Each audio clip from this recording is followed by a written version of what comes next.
کندهار تلویزیون ډېرو درنو قدرمنو لیدونکو او د راډیو ګران اورېدونکو السلام علیکم. اسدالله زړسوان مو د تېرو اونیو مهمو خبرونو ته هرکلی کوم. په سر کې هم د شنبې د ورځې مهم خبرونه.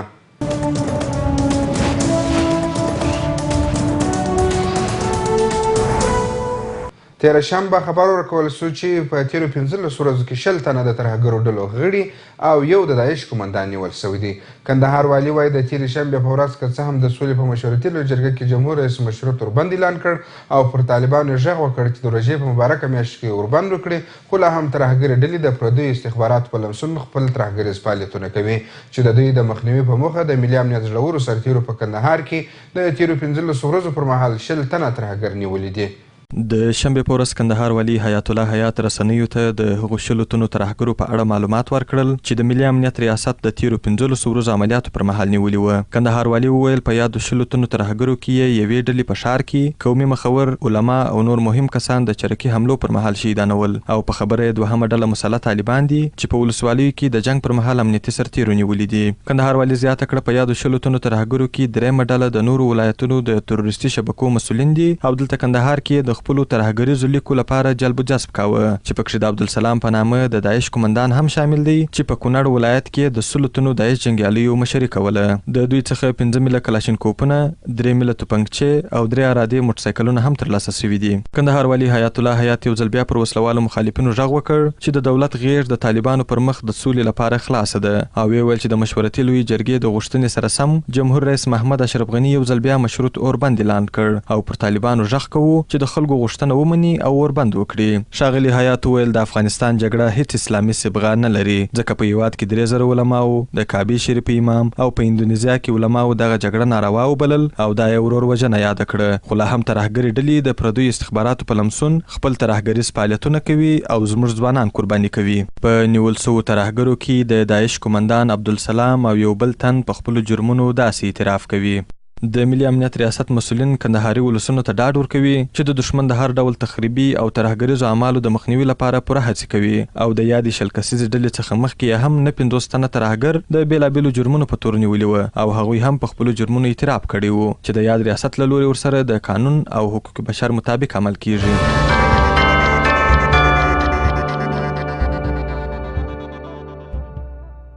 تېره شنبه د افغان هوایي ځواک په ځانګړو هدفي عملیاتو کې 14 تنو وسلوالو طالبانو ته مرګ ژوبله وشتېده. د کندهار د 205 اتل کلي اردو مطبوعاتو امیر خواجه یحیی علوي د تېرې شنبې په ورځ خبر ورکړ چې د کندهار په ارغنداب ولسوالۍ کې په ځانګړو هوایي عملیاتو کې په زیات اندازه وسلوال طالبان له منځه وړي دي. د 205 اتل کلي اردو منصوبین وایي د دښمن ډله له منځه وړلو په موخه عملیات چټک کړي دي او د ځمکني او هوایي عملیاتو پر مهال خورا ډیر لاسته راوړنې لري. د کندهار د ارغنداب ولسوالۍ په یو شمېر کلو کې تېره شپه د 215 اتل کلي اردو د هوایي ځواک له لوري ځانګړي هدفي عملیات ترسره شوي دي چې په پایله کې 14 تنو وسلوالو طالبانو ته مرګ ژوبله اوښتېده. د یاد کلي اردو مطبوعاتي امیر خواجه یحیی علوي وایي په دغو ځانګړو عملیاتو کې 21 تنه وسلوال طالبان وژلي او 15 نور یې ټپیان کړي دي. د په خبره د دښمن په وړاندې په کندهار ښار او ولسوالیو کې عملیات چټک کړي دي او هره ورځ منظم ځمکني او هوایي عملیات ترسره کوي. دغه راز د 215 اتل کلي اردو مطبوعاتي ویاند ښاغلي علوي وایي د جګړې په ډګر کې د دښمن 9 جسدونه هم په لاس ورغلي وه چې تر غسل او کفن کولو وروسته د سره صلیب په مرسته لیږلي دي. نوموړي وایي دښمن ته چې کله د جګړې په ډګر کې د افغان فوج جسدونه په لاس ورسي بیا وروسته نه د جګړې او نه هم د اسلام اصول په نظر کې نیسي بلکې بې حرمتي ورته اړوي او تیزاب ورباندې پاشي چې دا بشري قوانینو او بشر ته د سپکاوي چلند دی. په کندهار ښار او ولسوالۍ کې د افغان ګډو امنیتي ځواکونو عملیات خورا زیات شوي دي او هڅه کوي چې ټولنه او خلک د شر پېښونکو کسانو له کړنو او اعمالو څخه خوندي کړي.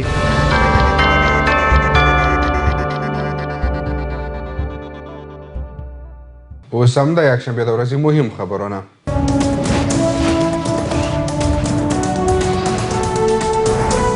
کندهار امنیتي چارواکي وایي د دې ولایت په معروف ولسوالۍ کې د پولیسو او وسلوالو ترمنځ درنه جګړه سوې او پر مهال یې وسلوالو ته درنه مرګ ژوبله هم اوښتې ده. دغه جګړه تېره یکشنبه د معروف ولسوالۍ مرکز ته نږدې د محلي پولیسو د قمندان نادرخان پر کور سوې. د کندهار د پولیسو ویان جمال ناصر بارکزي ویلي چې حمله کوونکو د تېرې یوې میاشتې راهیسې دا درېیمه حمله ده چې د یاد قمندان پر کور یې کوي. د ده په وینا چې د تېرې شپې په جګړه کې 14 وسلوال وژل سوي او 9 نور ټپیان دي.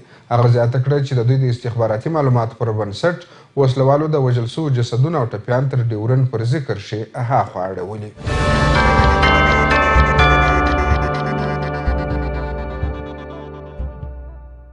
کندهار میشت ولسونه وایي د باعزت د سولې او دایمي اوربند لپاره باید د مشورتي لویې جرګې پریکړې عملي کړي. هغوی وایي د سولې لپاره یو چوکاټ اړین و چې د مشورتي لویې جرګې د ګډونوالو له لوري دولت او وسلوالو طالبانو ته وړاندې سو او اوس دواړې خواوې باید د مشورتي لویې جرګې د پریکړې لیک پر اساس د افغان سولې په تړاو مخامخ خبرې وکړي. د کندهار میشت اوسیدونکي وایي د افغان جګړې دوام ته نور هیڅ راز دلیل نشته. په وینا یې د سولې مشورتي لویې جرګې وروستی پریکړه لیک باید د افغان دولت او وسلوال طالبان له لوري ومنل سي او د هغه په چوکاټ کې د سولې مخامخ خبرې مخته یوسي. کندهاریان د دې ترڅنګ له وسلوال طالبان غواړي چې د افغانانو په مشرۍ د سولې خبرو ته حاضر سي او دایمي اور باندې اعلان کړي. په متعددو نصوصو کې د مسلمانانو په منځ کې کله چې شخړه راځي نو امر شوی دی چې تاسو د دوی پر منځ سوله وکوئ. انما المؤمنون اخوه فاصلحوا بین اخویکم. مؤمنان سره ورونه دي او د دوی ترمنځ صلح وکوئ. او په یو بل آیت شریف کې الله جل جلاله فرمایي چې وان طائفتان من المؤمنین اقتتلوا فاصلحوا بینهما. که د مسلمانانو دوه ډلې په جنګ کې اخته وي تاسو د دوی ترمنځ سوله وکوئ. په دې دواړو آیاتونو او په لومړي حدیث کې د سولې اهمیت او همداراز د سولې شرعي حکم معلومیږي. له دې نه معلومیږي چې سوله یو شرعي واجب ده. هر هغه څوک چې په سوله کې واقعي سوله کې قدم دی ګویا کې چې د یو اسلامي واجب ادا کوي. او تر څو چې سوله نه راغلي من حیث یو امت فکر کوم ګناهګار یو او د هر چا په خپله ساحه کې دنده ده چې د واقعي سولې لپاره هڅې وکړي او ګړندۍ هڅې وکړي. نو سوله فکر کوم چې د ټولو افغانانو هم حق ده او هم مسؤلیت ده. په دوحه کې خبرې روانې دي، هغه د چا په ګټه دي، هغه هم د ګاونډۍ په ګټه دي، هغه هم د امریکا او د ناټو په ګټه دي. کله چې په رښتینې توګه دواړې غاړې وغواړي چې رښتیا هم قرباني ورکړي، معلومه خبره ده سوله راتلی شي. تشه دې نه راځي، جوړجاړی دې وسي. جوړجاړی دې داسې وسي چې اوسني نظام ته په کتو سره موږ ډېرې قربانۍ ورکړي دي، موږ ډېر لګښتونه کړي دي، موږ تقریبا پوره سم جوړ نظام لرو.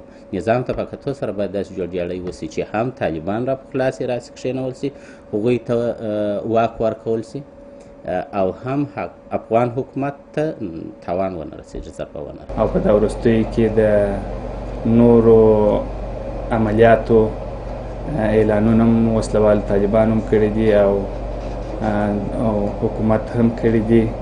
خو دا چې دی دغه موږ ته یو ښه پیغام نه لري. ټولو افغانانو ته دا یو ښه پیغام نه لري چې په د سولې په جریان کې دوی بیا هم د عملیاتو اعلانونه کوي. نو اصلي خبره دا ده چې ټوله باید که مشران دي، که وسلوال دي، که طالبان دي، که حکومت دی، ټوله باید په اخلاص سره ولاړ سي او د سولې ته لاره هواره کړي. د روژې د مبارکې میاشت د راتګ سره سم افغانان زیات هیلهمن وه چې وسلوال طالبان به د افغان حکومت سره ورباندې اعلان کړي. خو هغوی نه یوازې د افغانانو دغه هیلې ته منفي جواب ورکړ، ترڅنګ د روژې په مبارکه میاشت کې خپلو بریدونو او وحشتونو ته دوام ورکړ چې تر دې مهاله په لسګونه عام وګړي د خپلو شومو هدفونو قرباني کړي دي. جمهور رئیس محمد اشرف غني د تیر کال راهیسې د وسلوال طالبان سره مشروط اوربند اعلان کړي، خو د وسلوال طالبان له لوري لا هم افغان وژنه جاري ده. افغانان وایي چې وسلوال طالبان نور د جنگ دوام ته هیڅ راز اسلامي او عقلي دلایل نه لري. په وینا تیر کال د کعبې ملا امام د جمعې د ورځې په خطبه کې په ښکاره ډول افغانستان کې روان جنگ فتنه وبللې او د جنگ دوام یې حرام یاد کړ او پر وسلوال طالبانو د سولې او اوربند غږ وکړ. التي تم التوصل اليها بين الاطراف الافغانيه. په افغانستان کې جنگ فتنه ده او دا یوازې د افغانانو ترمنځ د پروکا او غیر اسلامي وژنه ده.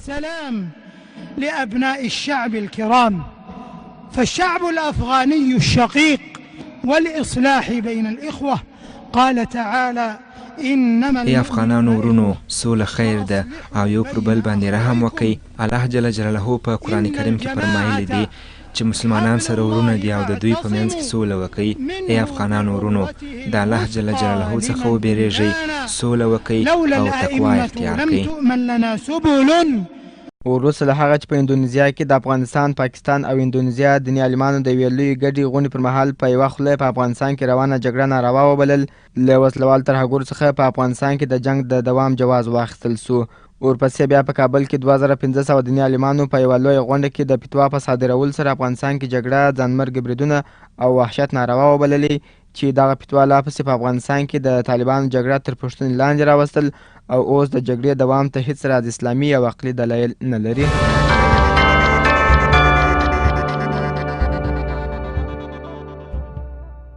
انحصاراتو ریاست د ښار د پټرول پمپونو څخه لیدنه وکړل. د ولایت مقام د هدایت پر اساس د یکشنبې پر ورځ هم د انحصاراتو ریاست مسؤلینو د ښار د پټرول پمپونو څخه لیدنه وکړل او هغه چې تیل یې بې کیفیت او لیټر یې کم و، جریمه او پمپونه یې ور وتړل. د کندهار والي حیات الله حیات د هدایت پر اساس د انحصاراتو ریاست د ازل د ښار ختیځ لور ته د دامان ولسوالۍ اړوند هغه پټرول پمپونه وڅارل چې قانوني فعالیت کوي. د انحصاراتو مرستیال خواجه صفي الله صدیقي د یادو پټرول پمپونو څخه تر څارلو وروسته د ملي راډیو تلویزیون سره خبرو کې ویل چې د دوی د ټیسټ وروسته د مارشال په نوم د پټرول پمپ تیل کم، ولې د نورو هغو هم کمیت او هم کیفیت ښه و. د مارشال پټرول پمپ مسؤل وحید الله هم ومنل چې د تیلو پایه هرو 100 لیټرو کې نیم لیټر کمښت لري، خو ډاډ یې وښود چې راتلونکي کې به یې تخنیکي ستونزه حل کړي. دغه راز ښاغلي صدیقي د ښار په دوکانونو کې هم د ډیزلو او پټرولو خرڅول د اصولو خلاف عمل وباله او پر امنیتي مسؤلینو یې غږ وکړ تر څو د دا ډول تیل پلورونکو مخنیوی وکړي. د یادونې وړ ده چې د انحصاراتو امریت تر دې وړاندې هم د تیل پمپونو څخه څار کړي او هغه چې کمیت او کیفیت یې ټیټ و جریمه کړي او پمپونه یې بند کړي دي.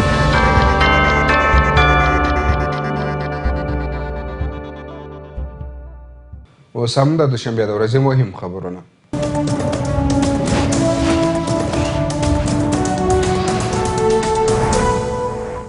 د امریکا سفیر د کندهار والي سره د سولې د روان بهیر، راتلونکو ولایتي شوراګانو د ټاکنو او ښه حکومتدارۍ اړوند خبرې کړې دي. د دوشنبې په ورځ افغانستان کې د امریکا سفیر کندهار د سفر پر مهال د والي حیات الله حیات سره وکتل او د سولې د روان بهیر، راتلونکو ولایتي شوراګانو د ټاکنو او ښه حکومتدارۍ اړوند یې ورسره خبرې وکړې. د دغه لیدنې پر مهال د حساب ځواکونو د جلبیدي ځون قومندان جنرال برون هم ګډون کړی و. په لیدنه کې د دواړو لورو ترمنځ د سولې د روان بهیر، راتلونکو ولایتي شوراګانو د ټاکنو او ښه حکومتدارۍ اړوند اوږده بحثونه او مشورې وسوې. کندهار والي حیات الله حیات ویل چې افغانان له جنګ ستړي او په هیواد کې د دایمي باعزته او دوامداره سولې غوښتونکي دي چې په خبره په دغه برخه کې عام ولس له دولت سره هر اړخیزه همکاري ته چمتو دی. ښاغلي حیات د خپلو خبرو پر مهال زیاته کړه باعزته او دوامداره سوله د افغان حکومت یو تلپاتې هیله ده او د لومړي ځل لپاره افغان حکومت په دې لټه کې دی څو د افغانانو او افغان طالبانو د وینې د بهیدو د مخنیوي په موخه یو دایمي اوربند رامنځته کړي او د سولې د اوږدمهاله پروسې لپاره کار وکړي. دغه راز په لیدنه کې نوموړي د ولایتي شورا ټاکنو ته په کتو سره ویل چې د کندهار ولسونه نور پوسیوي او ویښودل چې په تیرو پارلماني ټاکنو کې په پراخه کچه برخه واخیستل چې په خبره اوس هم په بشپړ ډول چمتووالی لري څو خپل په خوښه د ولایتي شورا لپاره استازي وټاکي. ښاغلي حیات ویل د ښه حکومتدارۍ اړوند یې په کندهار کې هڅې پیل کړي او غواړي چې د ټولو سکتوري ادارو سره په ګډه د ښه حکومتدارۍ لپاره کار وکړي څو د دولت او ولس ترمنځ واټن له منځه تللی او د ولس باور پر دولت باندې زیات سي. په ورته وخت کې د امریکا سفیر هم د خپلو خبرو پر مهال ډاډ وښود چې هیواد یې ژمن دی څو د افغان سولې د رامنځته کولو ترڅنګ په هره برخه کې له افغان دولت سره همکاري وکړي.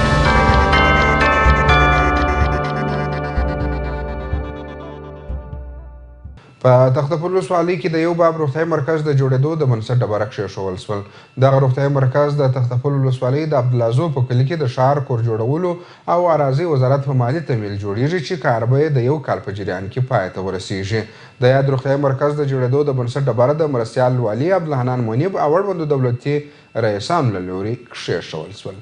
د دوشنبې په ورځ د کندهار مرستیال والي عبدالحنان منیب تختپل ولسوالۍ ته سفر وکړ او هلته د عبدالعزو په کلي کې د یوه باب روغتیايي مرکز د جوړېدو د بنسټ ډبره کېښول. مرستیال والي عبدالحنان منیب وایي دغه روغتیايي مرکز د ښار او کور جوړولو وزارت په مالي تمویل د یوه کال په جریان کې د 9 لک افغانۍ په لګښت جوړیږي چې ټول اړین ملحقات پکښې په نظر کې نیول سوي دي.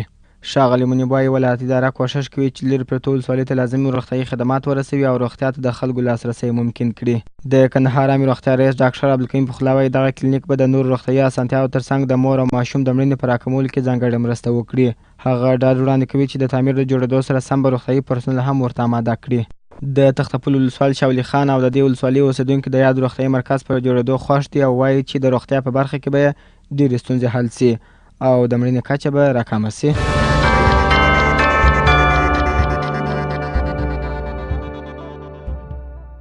امنیه قومندانۍ 8 کسیزه ترهګره ډله نیولې ده. د کندهار د امنیه قومندانۍ مسؤلین وایي یادې 8 کسیزې ترهګرې ډلې په ښار او ولسوالۍ کې ورانکار او تخریبي اعمال ترسره کول او ترڅنګ یې په ښار کې هدفي وژنې هم کولې چې د امنیه قومندانۍ موظفینو تر کشفي معلوماتو وروسته لومړی تثبیت او وروسته یې ونیول. د کندهار امنیه قومندانۍ تروریزم سره د مبارزې مدیریت د دوشنبه په ورځ د هغې نیول سوي 8 کسیزې ترهګرې ډلې معلومات د رسنیو سره شریک کړل چې موظفینو یې په ښار او ولسوالیو کې د اپراتیفي عملیاتو پر مهال نیولي وه. د امنیه قومندانۍ د مطبوعاتو مسؤل دوهم څارن جمال ناصر بارګزي کندهار ملي راډیو تلویزیون ته وویل چې په نیول سوو کسانو کې 3 تنه هدفي وژونکي او پاته 15 تنه ماین جوړونکي او په ولسوالیو کې جنګي طالبان وه چې د دوی تر اپراتیفي عملیاتو وروسته لومړی تثبیت او وروسته ونیول سوه. بارګزی وایي چې نیول سوي کسان د ډیورنډ فرضي کرښې هغه غاړې څخه رهبري کېدل او دلته یې ورانکاره فعالیتونه او هدفي وژنې کولې چې تر نیول کېدو وروسته د قانون له مخې ورڅخه پلټنې سوي او دوی په خپلو جرمونو اعتراف کړی چې دا مهال یې دوسیې عدلي او قضایي ادارو ته استول سوي دي. باید وویل سي چې د ملي امنیت منصوبینو هم د شنبې په ورځ د یوې نیول سوي 20 کسیزې ترهګرې ډلې په اړه له رسنیو سره معلومات شریک کړل چې د ملي امنیت ریاست د مسؤلینو له قوله په نیول سوو کسانو کې یو تن د داعش د 10 کسیزې ډلې قومندان هم شامل و.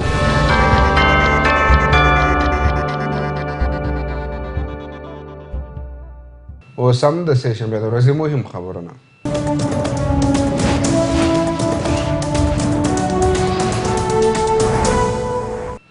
د کندهار ښار په نهمه ناحیه کې 2 طرفه سړک جوړ او ګټه اخیستنې ته وسپارل سو. کندهار والي حیات الله حیات د سړک د پرانیستو پر مهال ویلي چې ولایتي او مرکزي اداره ژمنه ده څو د خلکو په خوښه د خلکو لپاره د بیارغونې کارونه ترسره کړي. د سیمې اوسېدونکي خوښ وه ویل کلینیک او ښوونځي هم باید ورته جوړ سي. د سه شنبې په ورځ د کندهار په نهمه ناحیه کې 1948 کیلومتره سړک جوړ او د کندهار والي حیات الله حیات له خوا د پټیو پرې کولو سره ګټه اخیستنې ته وسپارل سو چې پر مهال یې سرپرست ښاروال د یو شمېر دولتي ادارو مسؤلینو د سیمې قومي مشرانو او ځوانانو برخه اخیستې وه. په مراسمو کې کندهار والي حیات الله حیات خوښي وښودل چې د یوې بلې عمل منفیه پروژې سړک پرانیستنه کوي او ویې ویل چې په یاد سړک سره به د سیمې او په ټولو کې د دغه لارې څخه ګټه اخیستونکي ته زیاتې اسانتیاوې رامنځته سي. ښاغلي حیات وویل چې دغه سړک 2 طرفه دی او د سیمې د مشرانو په غوښتنه د ولسي تړون د ملي پروګرام او د دغه پروګرام د شورا لخوا د 12 میلیونه 80,000 افغانیو په لګښت جوړ شوی. هغه د سیمې له اوسیدونکو څخه غوښتنه وکړه چې د دغه سړک په ساتنه کې همکاري وکړي. په ورته وخت کې د سیمې اوسیدونکي هم خوښ ښکارېدل او له ولایتي ادارې څخه یې مننه وکړه چې د دغه سیمې لپاره یې سړک جوړ کړ. هغوی د یاد سړک په ساتنه کې د بشپړې همکارۍ ډاډ وړاندې کړل او په یاد سیمه کې د ښوونځي او کلینیکونو د جوړولو غوښتنه وکړه. دا په داسې حال کې ده چې د ولسي تړون له لارې د کندهار ښار په بېلابېلو برخو کې سړکونه رغول کیږي او هم نورې اړینې پروژې عملي کیږي.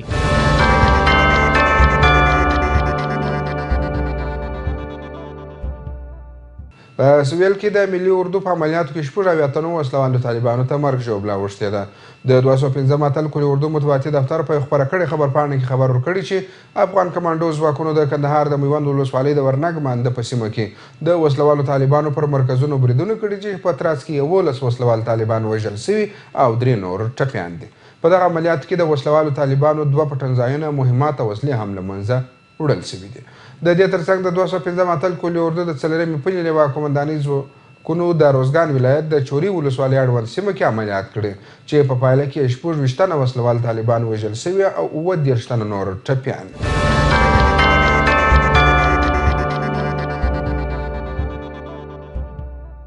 اوس هم د چهارشنبې د ورځې مهم خبرونه.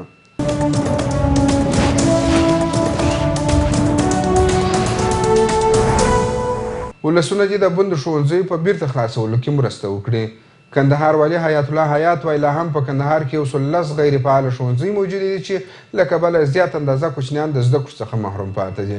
د چهارشنبې په ورځ د کندهار معارف د بنسټیز اصلاح په موخه جوړه شوې غونډه کې کندهار والي ولس ته ډاډ ورکړ چې د پوهنې ریاست د موجوده ستونزو د حل لپاره به د یاد وزارت څخه باصلاحیته پلاوی راغواړي تر څو د پوهنې بهیر څېړنه وکړي او موجوده ټولې ستونزې حل کړي. د کندهار معارف د بنسټیز اصلاح په موخه د چهارشنبې په ورځ په ولایت مقام کې یوه لویه غونډه جوړه شوې وه چې پکښې د کندهار والي حیات الله حیات ترڅنګ مرستیال والي عبدالحنان منیب د ولایتي شورا غړو سکتوري رئیسانو د کندهار پوهنتون او پوهنې ریاستونو مسؤلینو نارینه او ښځینه ښوونکو د ځوانانو او ښاروالۍ د مشورتي بورډ غړو او ګڼ شمېر ښاریانو برخه اخیستې وه. په جوړه شوې غونډه کې کندهار والي حیات الله حیات وویل دا مهال په کندهار کې 586 ښوونځي موجود دي چې 486 فعاله او 113 غیر فعال دي او د بندو ښوونځیو په بیرته خلاصولو کې د ولس همکاري وغوښتل. ښاغلي حیات وویل د کندهار معارف 2 ډوله ستونزې لري چې د داخلي اړخه د کتابونو او تعمیرونو نشتون، د تشکیل او مسلکي ښوونکو کمبود او له خارجي اړخه په ځینو سیمو کې ناامنیت، د افرادو او اشخاصو له لوري بېځایه مداخلې، د ولس د ښې همکارۍ نشتون،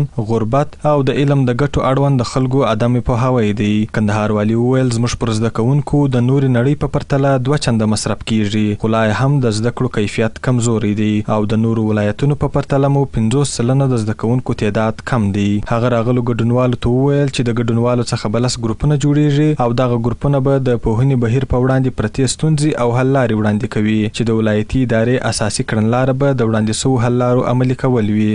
د ولایتي شورا غړي نعمت الله شیردلي د کندهار والي د یاد اقدام ستاینه وکړه او پر ولس یې غږ وکړ چې د پوهنې بهیر په اصلاح کې پوره همکاري وکړي او په ښار او ولسوالۍ کې د نظارت د کمیټو د شتون غوښتنه وکړه.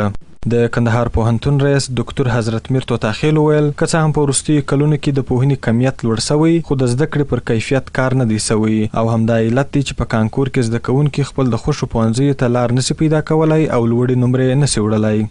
وروسته د غونډې د ګډونوالو څخه 10 کمیټې جوړې سوې چې د پوهنې ریاست اړوند داخلي او خارجي ستونزې په نښه او یو په بل پسې د ګډونوالو سره شریکې کړې. دوی ویل چې په هره سیمه کې دي د احصایې له مخې ښوونځي جوړ سي، مامورین دې په خپلو اصلي بستونو باندې وګمارل سي، د مکافاتو او مجازاتو اصل دې تطبیق سي، له ډېرې مودې څخه پر یوه ځای مقرر کسان دې تبدیل سي، په رهبرۍ کې دې اهل کسان وګمارل سي، د والدینو کمیټې دې فعاله وساتل سي، د اداري او اخلاقي فساد، خیالي ښوونځیو، خیالي ښوونکو او د ځینو پر نفوذه افرادو او اشخاصو د بېځایه مداخلو مخه دې ونیول سي او غوښتنه یې کړې وه چې د تعلیم او تربیې پوهنځي څخه فارغ محصلین دې په دندو وګمارل سي تر څو د پوهنې کیفیت لوړ سي. د دوی تر نظریاتو او غوښتنو وروسته کندهار والي حیات الله حیات وویل چې د معارف د بنسټیزې اصلاح لپاره کار کوي او لومړی به د مرکز څخه یو باصلاحیته پلاوی راغواړي تر څو د پوهنې د روان بهیر څېړنه وکړي او موجوده ټولې ستونزې حل کړي او هغه ستونزې چې په مرکزي او یا اړوند نورو ادارو پورې اړه لري ورسره شریک به یې کړي او غوښتنه یې وکړه چې د دې پر ځای چې یو بل تخریب کړو راځي په ګډه د پوهنې په اصلاح کې برخه واخلو. باید وویل سي چې د نن په غونډه کې راغلو کسانو په پوره ډاډ سره ولایتي ادارې ته ډاډ ورکړ چې د ستونزو په حل او اصلاحاتو په راوستلو کې ورسره بشپړه همکاري کوي تر څو ولس ته خپل حق ورسیږي.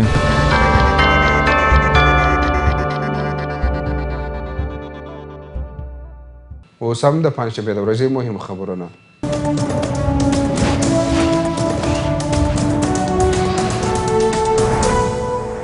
په کندهار کې د افغانستان او سیمې په کچه د دوهم لوړ بیرغ د بنسټ ډبره کېښول شول. دغه جګ او هسک بیرغ چې د ولایت مقام د ودانۍ په داخل کې جوړیږي 100 متره ارتفاع لري او د کندهار والي په خاصو هڅو د کندهار ملي تجارانو له لوري جوړیږي چې کار به د افغانستان د خپلواکۍ تر ورځې پای ته ورسیږي.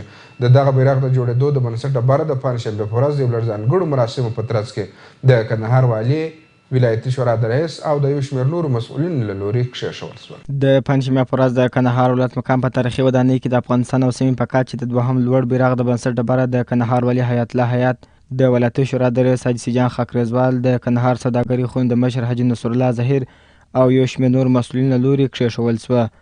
کندهار والي حیات الله حیات وایي دغه بیرغ تر ایران وروسته په دې سیمه او عربي هیوادونو کې دوهم لوړ بیرغ دی چې د 100 متره ارتفاع په لوړېدو سره جوړیږي. ښاغلي حیات وایي دغه بیرغ د 100,000 امریکایي ډالرو په لګښت د کندهار د ملي تجارانو له لوري جوړیږي چې کار به د افغانستان د خپلواکۍ تر سلیمې کلیزې پورې پای ته ورسیږي.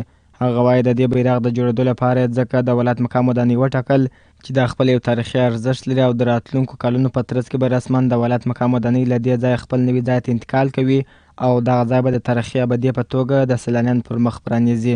د ولایتي شورا رئیس حاجي سیجان خاکرزوال د کندهار والي او ملي تجارانو څخه مننه وکړه چې کندهار ته یو ځل بیا ځانګړی ارزښت ورکړ او د سیم په کچه د دوهم جګ بیرغ څخه برخمن کړ. د کندهار سوداګرۍ خونې رئیس حاجي نصرالله ظاهر وایي ملي سوداګر د وطن په جوړېدو کې ځانګړی رول لري او دا خپل وطني وجیبه بولي چې په دغه ډول ملي موضوعاتو کې د دولت سره مرسته وکړي. باید ول سي چې تر دې وړاندې په مرکز کابل کې د افغانستان په کچه د وزیر اکبر خان پر تپه د هند هیواد په مالي مرسته د 15 متره په ارتفاع لوړ بیرغ جوړ شوی دی.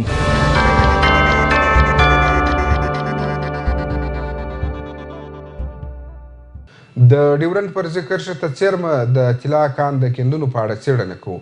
د هلمند د والي ویان دغسې اطلاعات ترلاسه کړي چې د ډیورنډ پر ذکر سره نږدې د افغانستان پر خاوره د پاکستان لخوا کیندنې روانې دي.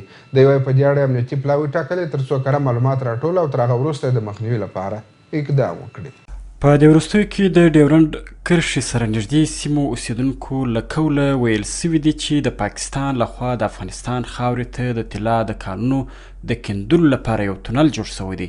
که څه هم په دې اړه رسنیو ته کره اسناد او یا تصویرونه په لاس نه دي ورغلي، خو د هلمند والي تورن جنرال محمد یاسین خان وایي دغه ډول معلومات دوی ته هم رسېدلي دي.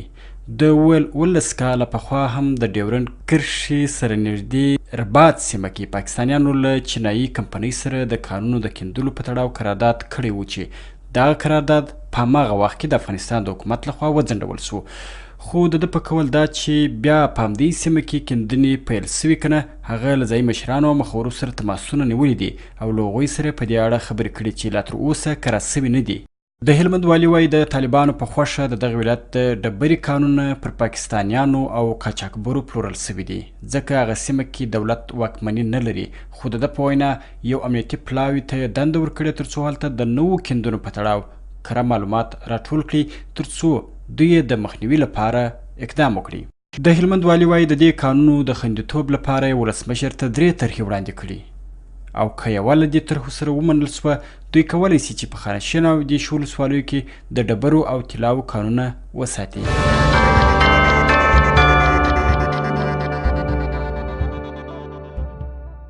اوس هم د جمعې د ورځې مهم خبرونه. په کندهار کې د خپلواکۍ د ملي اتل شهید ستر پاسوال عبدالرزاق اڅکزي د ارواح د خوښۍ په موخه د قرآن کریم ختمونه وسول. د قرآن کریم د ختم په دې مراسمو کې د هیواد ټولو شهیدانو ته د الله جل جلاله په دربار کې د مغفرت دعاګانې وسوې او په هیواد کې د سرتاسري سولې او وروروژنې د ټغر د ټولېدو غوښتنه وسوه. د پنجشنبې په مازدیګر د کندهار په منډیګک ماڼۍ کې د سولې د راتلو ترڅنګ د خپلواکۍ د ملي اتل شهید ستر پاسوال عبدالرزاق اڅکزي د روح د خوښۍ په موخه د قرآن کریم ختمونه وسول، چې پر مهال کندهار والي حیات الله حیات، د ولایت مقام مرستیال عبدالحنان منیب، کندهار امنیه قومندان تورن جنرال تادین خان، د ملي امنیت رئیس برید جنرال برکت الله څمکنی، د ولایتي شورا وکیلانو، د ولسوالانو، د یو شمیر دولتي ادارو مسؤلینو او استازو، د رسنیو مسؤلینو او خبریالانو، دینی عالمانو، قومي مشرانو او ځوانانو ګډون کړی وو. په مراسمو کې د لوی خدای جل جلاله دربار ته د دعا لاسونه لپه او په هیواد کې د سرتاسري سولې د رامنځته کېدو او په هیواد کې د وروروژنې د ټغر ټولېدو غوښتنه وسوه، چې همدارنګه د شهید ستر پاسوال عبدالرزاق اڅکزي ترڅنګ د هیواد ټولو شهیدانو ته د جنت فردوس او کورنۍ او دوستانو ته د جمیل صبر او د هیواد ټولو زخمیانو ته د عاجلې روغتیا دعاوې وسوې. پاتې دې نه وي چې تر ختم وروسته د کندهار د امنیه قومندان تورن جنرال تادین خان لخوا د ګډونوالو لپاره روژه هم برابر شوی و.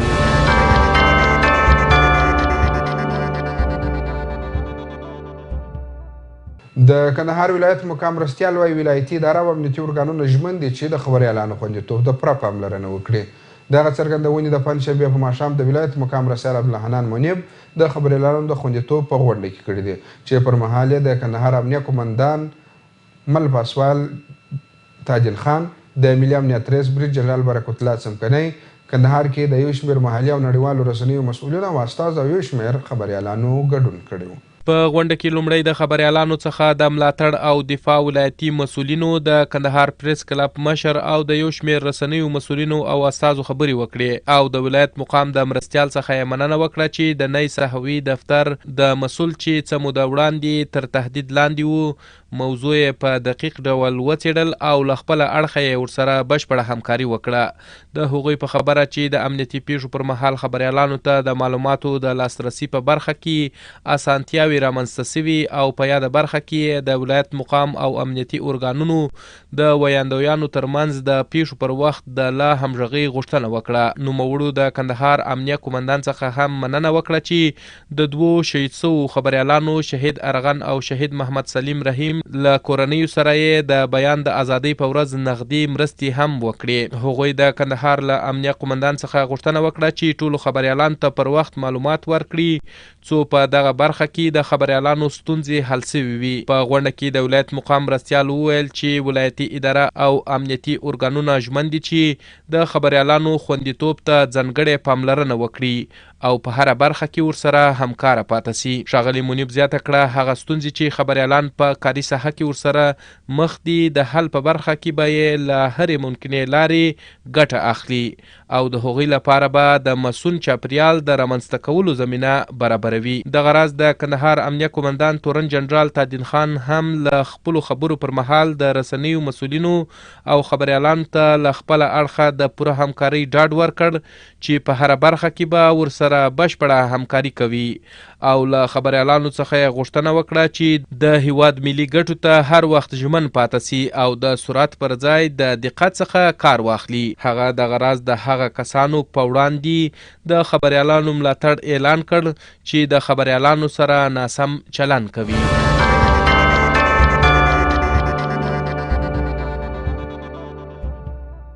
د کندهار تلویزیون ډیرو درنو او قدرمنو لیدونکو او د راډیو ګران اوریدونکو د تیرې ونې مهمو خبرونه همدومره وه چې ما اسدالله زړه سوان درته وړاندې کړه. تر بیا هم پر لیراب سپارم د الله په امان ښې چارې.